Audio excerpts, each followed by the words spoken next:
Magandang tanghali sa lahat mga guys.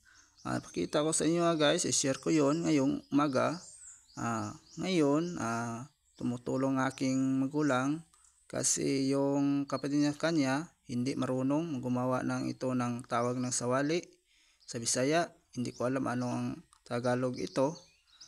Ito ang bahay na sa kapatid ng magulang ko. Tulungan niya kanya paano mo gumagawa. Ito ang ginagawa niya sa aking magulang. Tumulong sa kanyang kapatid. Ito, naglara ng sawali. Hindi ko alam ano ang tawag ito na sa Tagalog. Kasi sa Bisaya dito, sa ngalan ito, sawali. Guys, ito guys, pakita ko guys. Nagtry ako guys, paano magtuto ng gumagawa ng tawag ng sawali. Ito guys, dati guys, 7 years old pa ako, tumutulong ako sa aking gulang. Ito, try ko ngayon kung marunong ba ako. Hindi pala ako nakalimutan. Dati guys, ito ang ginagawa ko, kasama ko sa father ko. Share ko sa inyo mga guys. Ito ang ginawa sa dati ko.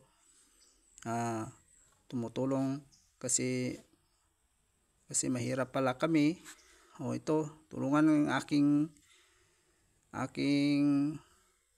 kapatid ng papa ko. Ako naglala ngayon. Share ko lang sa inyo mga guys. Ito pala ang buhay sa probinsya. Kasi dito gumagawa ito ngayon para sa bahay ng aking kapatid ng papa ko. Ito guys, pasensya na guys nga nagtry lang ako. Ngayon matuto ako ulit. Hindi na pala ako nakalimutan. Malayo pala. Tapos ko guys. Ito na ang bahay ng kapatid ng papa ko. Yon ginagawa niya ngayon. Guys, pasensya lang guys. Hindi ako masyado mabilis magsalita ng Tagalog. Tandahan lang ako guys kasi Bisaya ako. Mindanao ako. Ngayon, ito ang ginagawa ko guys. Tulungan ng kapatid sa aking magulang kasi hindi marunong magawa ng sawali. Tapos bahay, hindi marunong. Ito guys, malayo pala kunin ng itong tawag na lang sawali guys. 2 kilometro lakarin. Ito guys, pasensya na guys, nagtry lang ako. Hindi ba ako makalimutan yung dati kong gawa ito. Hindi pala ako nakalimutan. Ngayon, pasensya na guys, meron akong magandang work sa LGU government, pero hindi ko i-share lang ko ngayon sa inyo guys.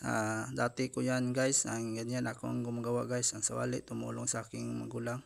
Ito guys, ito ang ganito guys pag gumagawa ng para sa bahay, para bubong, para kasi yung materials ngayon masyadong mahal.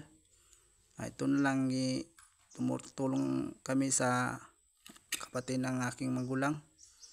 Ito guys, ganyan guys. Pasensya na nyo guys.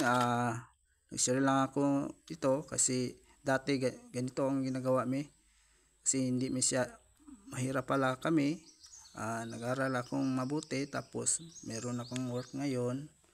Pero hindi masyadong malaki kasi LGU government lang man. Ito guys, pakita ko sa inyo guys. Ito, tapos na guys. Lagyan ng tawag nilang Bisaya guys, langsang. Hindi ko alam sa Tagalog.